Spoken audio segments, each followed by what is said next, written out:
Hello students, this is your science class. बच्चों, आज हम इस लेक्चर में बात करने वाले हैं मेटल्स एंड नॉन मेटल्स की केमिकल प्रॉपर्टीज़ के बारे में। तो चलिए सबसे पहले बात करते हैं कि किस तरीके से जो मेटल्स हैं उनकी केमिकल प्रॉपर्टीज़ रहेंगी, कैसे कैसे डिफरेंट डिफरेंट कंडीशंस में वो रिएक्ट करती हैं। तो सबसे पहले है बच्चों मेटल्स की केमिकल प्रॉपर्टीज़ में रिएक्शन विद एयर, यानी कि कोई भी मेटल एयर के कांटेक्ट में आने के बाद कैसे रिएक्ट करती है। तो मेटल्स बच्चों ऑक्सीजन के साथ कंबाइन होकर मेटल ऑक्साइड बनाते हैं। ये आपकी सबसे इंपॉर्टेंट स्टेटमेंट है यहाँ पर कि जो मेटल्स हैं ऑक्सीजन से कंबाइन होकर मेटल ऑक्साइड बनाएंगी, यानी कि मेटल जब भी ऑक्सीजन से रिएक्ट करेगी तो मेटल ऑक्साइड की फॉर्मेशन होती है। फॉर एग्जांपल अगर हम लें कि जो कॉपर है ऑक्सीजन के साथ जब भी रिएक्ट करेगा तो वो कॉपर ऑक्साइड बनाएगा, ब्लैक कलर की लेयर उसके ऊपर बन जाती है। एल्यूमिनियम ऑक्सीजन की प्रेजेंस में ऑक्सीजन के कांटेक्ट में आते ही एल्यूमिनियम ऑक्साइड, और मैग्नीशियम ऑक्सीजन से कांटेक्ट में आते ही मैग्नीशियम ऑक्साइड।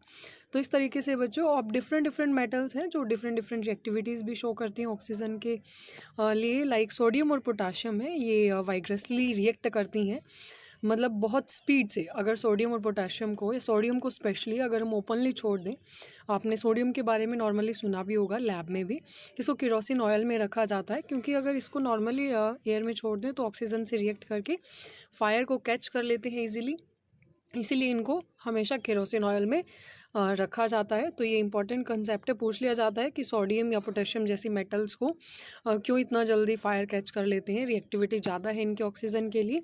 सेकंड है बच्चों जो सर्फेसिस हैं मैग्नीशियम, एल्यूमिनियम, जिंक और लेड का, इनके ऊपर एक थिन लेयर बन जाती है ऑक्साइड की जो इन्हें फर्दर ऑक्सीडेशन से बचा लेती है।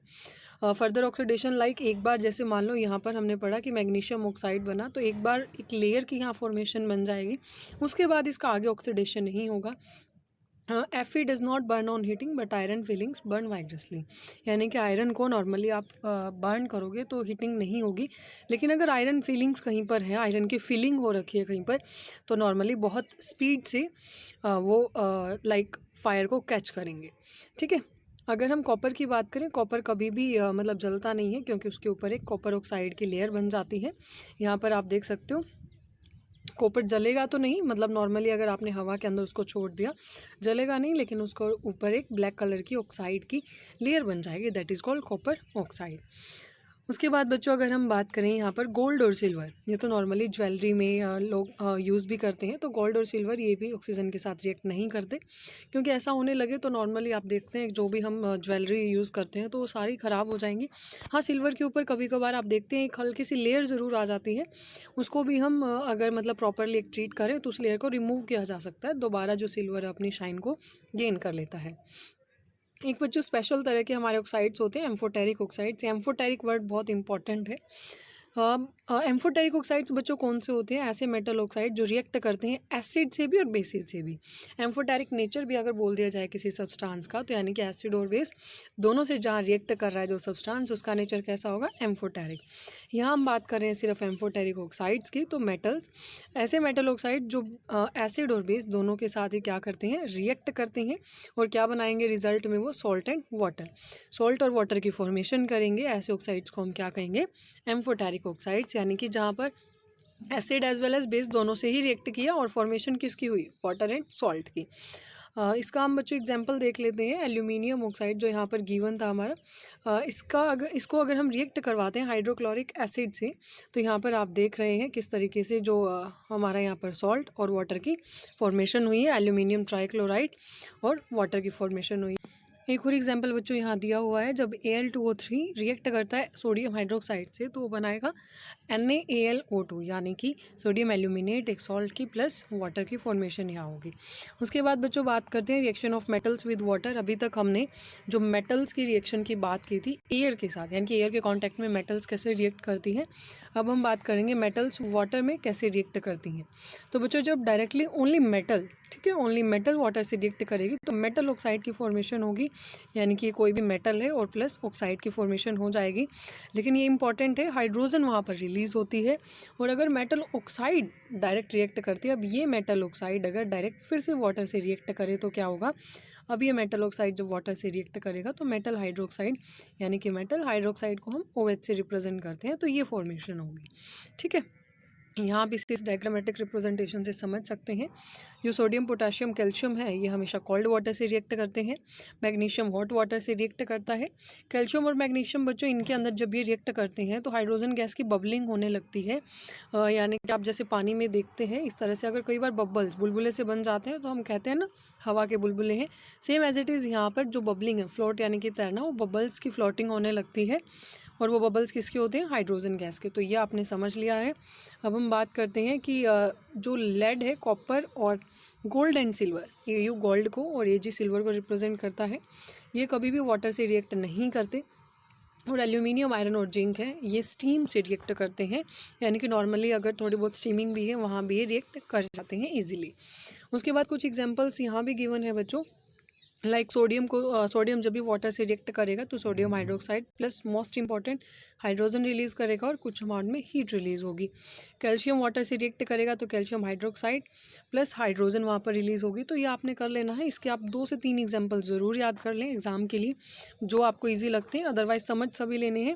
ये आयरन है, ठीक है। आयरन जब भी वाटर से रिएक्ट करता है तो Fe3O4 प्लस 4 यहाँ पर हमारे हाइड्रोजन मॉलिक्यूल यानी कि 4H2 यहाँ पर रिलीज़ होंगे।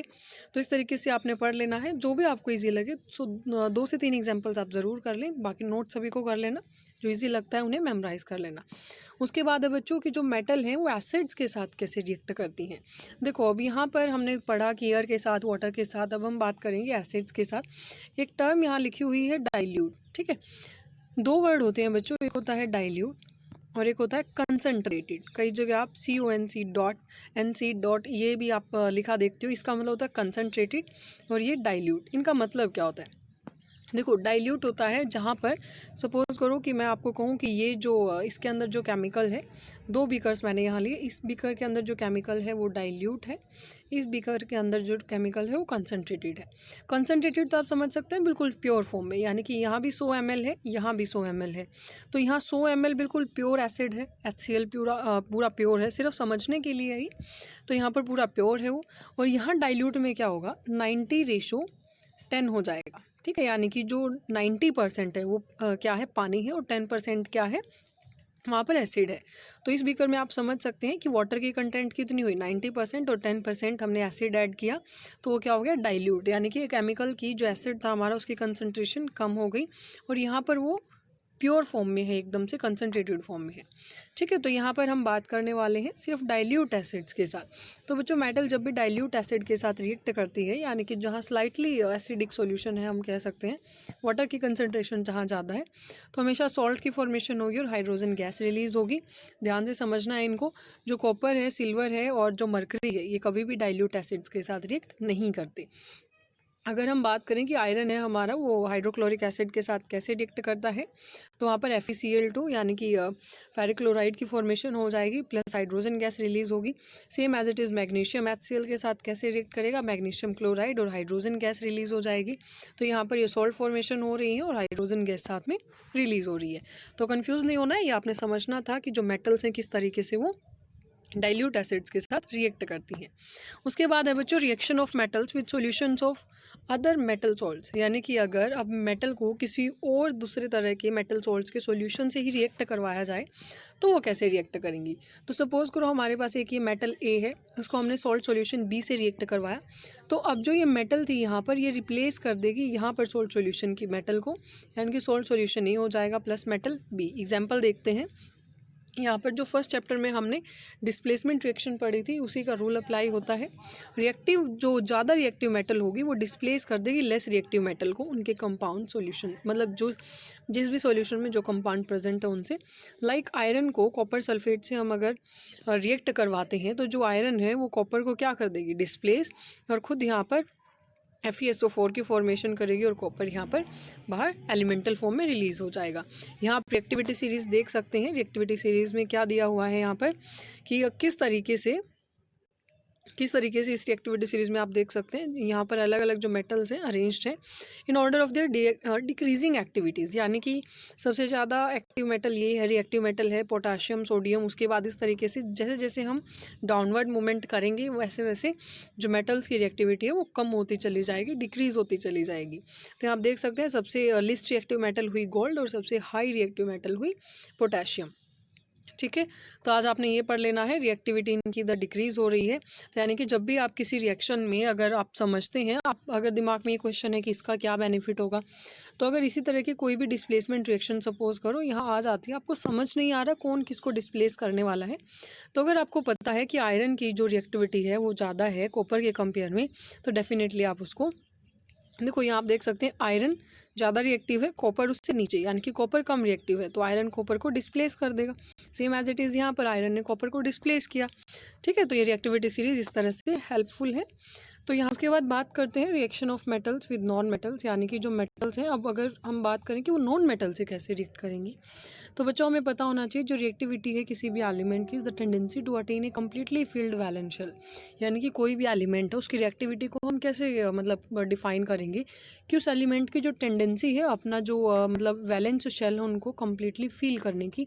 वैलेंस शेल आई होप आपने 9th में अच्छे से पढ़ा होगा। यहाँ पर जो ये वैलेंस शेल यहाँ पर जो हमारे आउटर मोस्ट शेल है इनको कम्प्लीटली फील करने की, तो वो उसकी रिएक्टिविटी को रिप्रेजेंट करता है। अगर हम यहाँ बात करें इस पॉइंट में, atoms of metals lose electrons from their valence shell to form cation, यानी कि मेटल्स हमेशा क्या करती हैं, इलेक्ट्रॉन्स लूज करती हैं और कैटायन फॉर्मेशन करेंगी, और यानी कि पॉजिटिव चार्ज उन पर आ जाता है। और नॉन मेटल से हमेशा इलेक्ट्रॉन्स को गेन करती हैं और एनायन फॉर्मेशन करती है, नेगेटिव चार्ज आ जाता है। सपोज करो Na पॉजिटिव हम लिखते हैं, यहाँ पर ये मेटल है जिस पर पॉजिटिव चार्ज इसने अटेन किया। Cl नेगेटिव हमेशा हम लिखते हैं, ये नेगेटिव चार्ज है जिससे एनायन की फॉर्मेशन हुई। तो यहाँ हम देखते हैं कि सोडियम यानी कि जो एक मेटल है और क्लोरीन जो एक नॉन मेटल है किस तरह से रिएक्ट करते हैं आपस में। तो सोडियम का बच्चों हमें पता है एटॉमिक नंबर 11 है, तो एटॉमिक नंबर 11 है तो हम कैसे फील करेंगे इसको। सबसे पहले देखो अगर हम बात करें ये न्यूक्लियस है, यहाँ पर इसका ये शेल्स प्रेजेंट है, तो इस न्यूक्लियस को अगर हम अगर सेपरेट करें तो यहाँ फर्स्ट शेल में हमारे 2 इलेक्ट्रॉन्स आएंगे, उसके बाद हमारे 8 आएंगे। ठीक है, इस तरीके से हम फील करते हुए चलेंगे। तो आउटर मोस्ट में सिर्फ एक, अब एक को हमें ऑक्टेट रूल कंप्लीट करने के लिए यहाँ पर हमें 7 इलेक्ट्रॉन्स की ज़रूरत है। तो 7 को गेन करना इजी है या एक को लूज़ करना, एक को लूज़ करते ही इसकी जो स्टेबिलिटी है वो कंप्लीट हो जाएगी, मतलब आउटर मोस्ट शेल इसका स्टेबल हो जाएगा। तो इसीलिए एक इलेक्ट्रॉन को सोडियम लूज़ करता है और यहाँ पर Na पॉजिटिव प्लस एक इलेक्ट्रॉन यहाँ पर उसने रिलीज़ कर दिया। Same as it is sodium cation की फॉर्मेशन हुई। Same as it is chlorine के केस में अगर हम बात करें तो क्लोरीन का एटॉमिक नंबर 17 है। सबसे पहले जो शेल है सबसे पहले शेल में 2, उसके बाद के शेल में 8, उसके बाद के शेल में 7। अब 7 को रिलीज़ करने से बेटर है यहाँ पर एक इलेक्ट्रॉन अगर मिल जाए तो इसका ऑक्टेट कंप्लीट हो जाएगा, ये स्टेबल हो जाएगा। तो इसीलिए ये एक इलेक्ट्रॉन को गेन कर लेता है। तो सोडियम ने एक इलेक्ट्रॉन लूज़ किया, क्लोरीन ने एक इलेक्ट्रॉन गेन किया, तो इस तरीके से इसका ऑक्टेट भी कम्प्लीटली फिल हो जाता है। तो इस तरीके से यहाँ पर क्लोराइड एनायन की फॉर्मेशन होती है। तो इस तरीके से बच्चों जो मेटल्स हैं नॉन मेटल्स हैं रिएक्ट करती हैं। जो भी हमारी मेटल्स की केमिकल प्रॉपर्टीज़ थी आज हमने वो डिस्कस की। कल हम नॉन मेटल्स की केमिकल प्रॉपर्टीज़ को डिस्कस करेंगे। तो यहाँ तक आज आपने पढ़ लेना है, कोई भी डाउट आप बता देना, हम दोबारा डिस्कस कर लेंगे।